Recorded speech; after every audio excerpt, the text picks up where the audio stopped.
No dia 26 de julho de 1926, no governo de Estevão Correia, foi inaugurada a Escola Normal Modelo Joaquim Murtinho. Um dos fundadores foi o professor Múcio Teixeira, que em 1930 foi nomeado como seu diretor.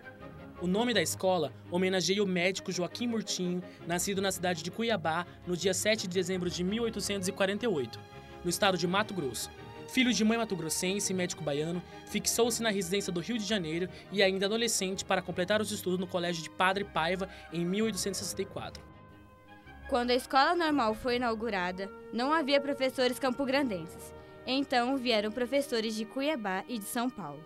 Os professores que vieram para Campo Grande foram João Tessitori, que lecionava ciências, Jorge Nechiribert, matemática, Tertuliano Meireles, História Natural, Souza Júnior, Português, Luiz Alexandre de Oliveira, Geografia e História Geral e do Brasil, Nicolau Fragelli, Francês. Muitos professores não estavam habilitados para o cargo, pois não tinham o curso de licenciatura ou magistério. A sala de aula da escola normal era preenchida quase que exclusivamente por mulheres. Na década de 1930, o tratamento era bastante tradicional, fazendo com que elas não pudessem trabalhar e nem ser independentes. O magistério fazia com que elas experimentassem um pouco de liberdade, mesmo que vigiadas pelo marido ou pelos pais, além de possibilitar que ingressassem no mercado de trabalho. A aparência física ao pessoal de um professor era fundamental. Dentro e fora da sala de aula, as professoras andavam bem vestidas e iam a aulas de sapato altos e vestidos de seda. Em 1933, a escola contava com 28 alunas, porém, em 1934, concluíram somente 11 alunas, e em 1938, 45 alunas, totalizando 56 formadas com uma média de idade entre 19 e 20 anos. A escola normal começou a funcionar em Campo Grande em condições precárias. Em péssimo estado de conservação se encontrava o edifício da escola normal.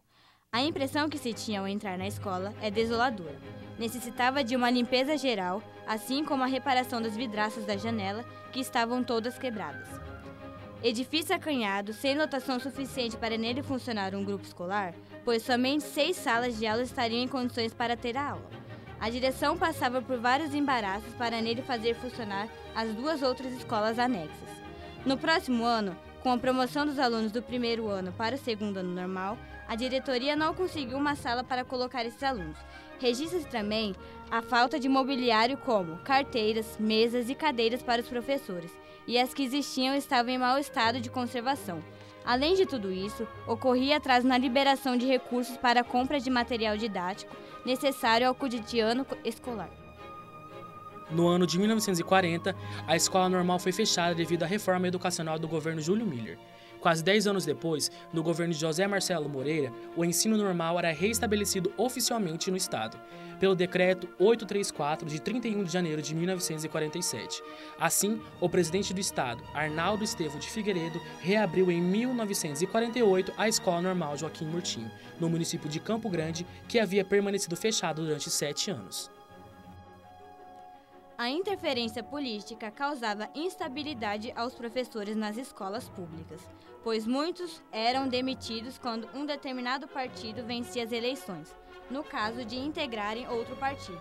Assim, existia a preocupação constante com os rumos da política estadual, já que, quando mudava o partido da situação, ocorriam remoções, afastamentos e perda de cargos. Os professores deveriam aceitar e conformar com a situação sem reclamar.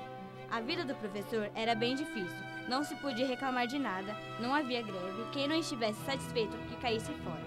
Não se ganhava domingos, feriados, dias santos e muitos colégios não pegavam férias. Finalmente, a integração do grupo escolar Joaquim Murtinho e da escola normal foi determinada em 1973, pelo Decreto Estadual 1517, implantado na Escola Estadual do 1º e 2º grau Joaquim Murtinho. Em 1974, começou a funcionar nessa escola as 4 últimas séries do 1º grau. No entanto, somente em 1976, o único diretor passou a responder pelo curso compreendido nessa instituição. Meu nome é Cleir Silvério Rosa, eu sou professora de redação, língua portuguesa 2, aqui na Escola Joaquim Murtinho, e a minha formação é letras, português, inglês e literatura. Qual foi a sua formação profissional? Eu me formei em 99 em letras, porque eu tinha uma outra faculdade antes, eu era secretária executiva, Mas eu mudei aqui para o estado, de Mato Grosso do Sul, e eu comecei a dar aula aqui na Escola Joaquim Murtinho em 96. Certo. Mesmo antes de terminar a faculdade de letras, porque estava precisando bastante de professores, e então eu dava aula de inglês e língua portuguesa. Qual foi a sua primeira impressão dos alunos? Eu comecei a dar aula no noturno e eu percebi os alunos muito desinteressados e parece que queriam fazer o ensino médio simplesmente para pegar um diploma, para concorrer, né, uma vaga melhor no ensino médio ou no mercado de trabalho. Mas eu comecei a trabalhar com vários textos assim, bem interessantes com eles e a situação melhorou um pouco. Melhorou, por incrível que pareça, né? Às vezes vocês olham assim, tá feio, tá precisando de pintura, mas melhorou bastante. Não tinha, quando eu comecei, não tinha essa quadra tão boa, né? Que o estado inteiro conhece a quadra da Escola Joaquim Murtinho, né? E os anexos não funcionavam para o ensino médio, então era bem restrito, porque lá funcionava a educação infantil. Joaquim Murtinho. Certo. Grandes personalidades do estado já passaram pela escola, como por exemplo, a professora Maria Constância de Barros Machado, a atriz Glauci Rocha, o senador Rachid Saldanha Derzi, Hércules Maimone, secretário de Educação do governo Marcelo Miranda e o ex-governador da capital André Pucinelli. Sou Wagner Artiga Rive, sou professor de matemática, concursado aqui, é o meu cargo, mas há 2 meses estou como coordenador pedagógico dos primeiros anos, primeiro I até o primeiro M. Naquela época existiam pouquíssimos concursados, quase todos eram convocados quando eu fui tomar posse. Então tinha muitas escolas para escolher, até porque eu passei em 6º lugar, passei bem, então eu pude escolher entre Vespasiano Martins, Joaquim Murtinho, Martins Coelho, todas as escolas centrais que eu queria. Eu ia tomar posse no Vespasiano Martins, por quê? Porque o meu estágio foi lá. Só que na hora de tomar posse, eu encontrei com o Hudson, o professor Hudson, nós fizemos física juntos durante o período que eu fiz física, e ele falou pra mim assim, ô Wagner, que legal, vamos pro Joaquim Murtinho juntos. E aí eu falei, beleza, legal, então eu escolhi Joaquim Murtinho por causa disso.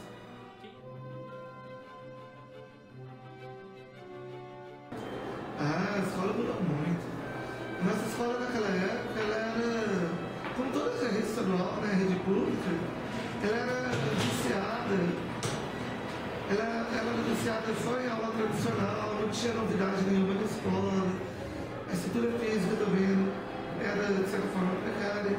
Então, hoje a estrutura física melhorou muito.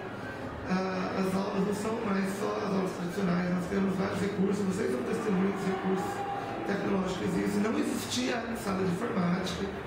Né? Quando o governo disse que ia colocar, a gente achou que era conversa, porque eu acho que na escola pública sala de informática hoje tem. Então a escola melhorou bastante, esse ginásio que construíram, né? Acho que para vocês é legal fazer educação física lá, não é? Na época não tinha, então... Atualmente tem cerca de 2.300 alunos matriculados na instituição, sendo a maioria do ensino fundamental e médio. Nos trabalhos que professores aplicam aos alunos, já existem atividades voltadas para as questões de igualdade racial e também da não discriminação da harmonia. Os trabalhos feitos entre os alunos ajudam na interação social dos alunos e o respeito entre as diversas diferenças étnicas. Cada ano que se passa, o ensino é melhorado, os projetos se tornam mais diversificados e assim a escola continua chamando a atenção dos alunos, tornando a Escola Estadual Joaquim Murtinho uma das melhores da cidade. Sou o professor Lucílio Nobre, atualmente presidente da CP, Sindicato Campo Grandense dos Profissionais da Educação Pública, mas estou há 22 anos da educação e nesse período fui professor de Joaquim Murtinho, fiquei 7 anos como diretor adjunto e 7 anos como diretor da escola, portanto 14 anos na direção do Joaquim Murtinho.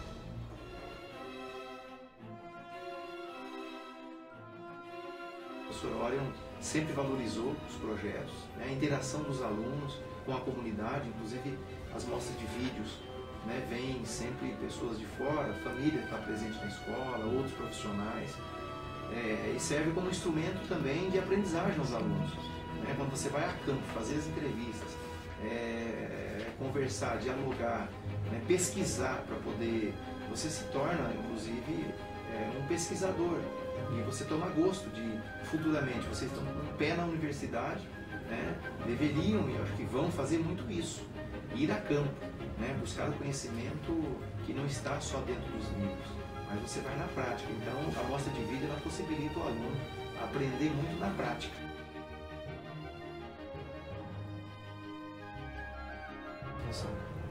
Olha, a virtude mais importante do ser humano é a gratidão. A gente, quando se insere num ambiente escolar com diversos segmentos, todos são importantes.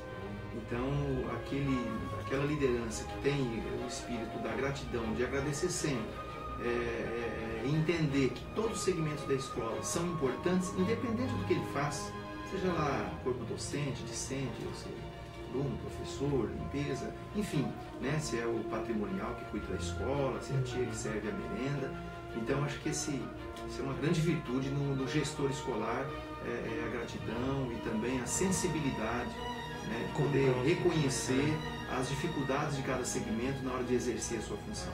Então, acho que são detalhes importantes quem pretende ser um gestor ou quem quiser estar à frente de uma direção escolar, né? Tem que enxergar no outro a potencialidade e as possibilidades, né, de poder desempenhar bem a sua função, estimular essa pessoa. A pessoa hoje precisa de muito estímulo, precisa ter muito bom senso. Outra virtude no diretor da escola, né, o gestor escolar tem que ter bom senso para resolver as coisas.